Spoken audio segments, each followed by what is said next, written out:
దేవా, నీ ప్రజల పాపములను క్షమించకపోతే జీవ గ్రంథంలో నుండి నా పేరు తుడిచిపోయి. జీవ గ్రంథం అంటే మనము రక్షింపబడి బ్యాప్టిజం తీసుకున్న తర్వాత మన పేరు జీవ గ్రంథంలో రాయబడుతుంది. జీవ గ్రంథంలో పేరు రాయబడకపోతే మనము నరకానికి వెళ్తాం.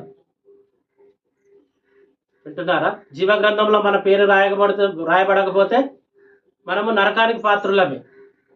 కాబట్టి మోషే ఏమంటా ఉన్నాడు? ఆ ప్రజల నిమిత్తము దేవా నన్ను శిక్షించు, నా పేరు జీవ గ్రంథం నుంచి తీసివేయి అంటా ఉంటే దేవుడు ఏమంటా ఉన్నాడు?